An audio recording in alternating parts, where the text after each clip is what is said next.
Avez-vous l'impression que toutes ces patentes à gosses sont programmées pour vous péter dans les mains au bout de 10 minutes? Eh bien, ce n'est pas seulement une impression, ça s'appelle de l'obsolescence planifiée. Eh oui. Un nouveau modèle de cellulaire vient de sortir et vous le désirez? Au diable l'ancien, même s'il fonctionne très bien. De toute façon, le fabricant l'a probablement programmé pour qu'il brise dans 2 mois.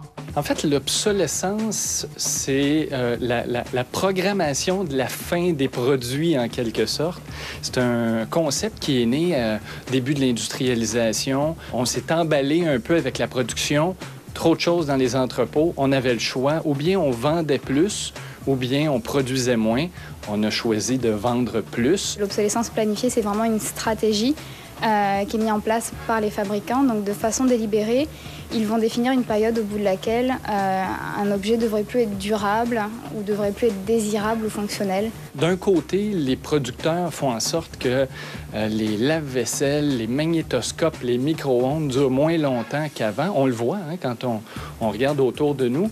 Mais il y a aussi le consommateur qui, lui, veut payer de moins en moins cher et donc en a pour le prix qu'il met sur la table et donc a des produits qui sont de moins bonne qualité. Mais pourquoi, si un produit brise, on ne le fait plus réparer? Les réparateurs sont-ils tous morts? Oui, il y a des réparateurs. C'est sûr qu'il y en a de moins en moins, que c'est peut-être même, on pourrait dire, une profession en voie de disparition parce que justement, la conception des produits fait que c'est quand même rendu plus compliqué de les réparer. Quand on arrive dans les grille-pains, que vous le payez 25$ ou bien non, que vous le payez 125$, il n'y a pas grande différence dans le montage à l'intérieur. Le système de montage là-dedans, soudure électrique, il n'y a rien, là. Si vous ouvrez ça, vous êtes fait. C'est une trappe.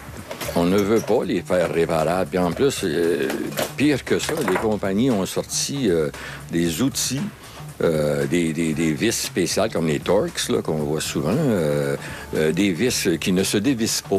Même si on a l'outil secret spécial, les objets sont conçus pour que ce soit trop compliqué de les ouvrir. Quand il faut remplacer la courroie, il faut tout sortir. Le moteur, il faut défaire. C'est 3 heures de travail pour aller changer une courroie. C'est incroyable. Je peux pas croire qu'on a fait ça pour être réparé. Là.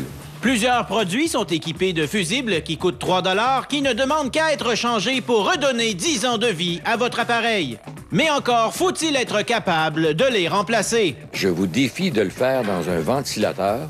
Les mixeurs, les mixettes et compagnie, là, c'est tout protégé avec ça. Et là, on s'assure d'aller le cacher dans la bobine du moteur. Là, je vous défie d'aller le faire. Hein? C'est prévu pour que ça soit acheté. C'est sûr qu'il n'y a personne qui va aller chercher un thermofusible là-dedans puis le remplacer. Là. Il est ici, exactement. Il est attaché avec la bobine. Une bonne partie des gens qui vont jeter un produit auront très peu eu la démarche, en tout cas, d'aller voir un réparateur et de faire un diagnostic sur leur machine. Pourtant, un simple diagnostic pourrait révéler que l'appareil n'est pas brisé, mais seulement programmé, comme dans le cas de certaines imprimantes, telles que révélées dans un reportage diffusé sur Arte. En parcourant la notice de plusieurs imprimantes, Marcos s'est rendu compte que leur durée de vie est fixée par les ingénieurs dès le départ. Ils insèrent une puce dans les circuits de l'imprimante. Et une fois qu'on atteint la quantité préétablie, l'imprimante se bloque et n'imprime plus. Autre irritant, ces maudits transformateurs que les fabricants s'obstinent à avoir un modèle différent pour chaque appareil. Si on vous avait posé la question il y a 50 ans, vous auriez pensé que oui, mais on se rend compte que non, il n'y a pas de fin à ça parce que les gens sont toujours prêts à consommer davantage. Et donc, pour l'instant, c'est, disons, de belles années de profit qui s'en viennent pour bien des entreprises, surtout technologiques. Au retour, Occupation double,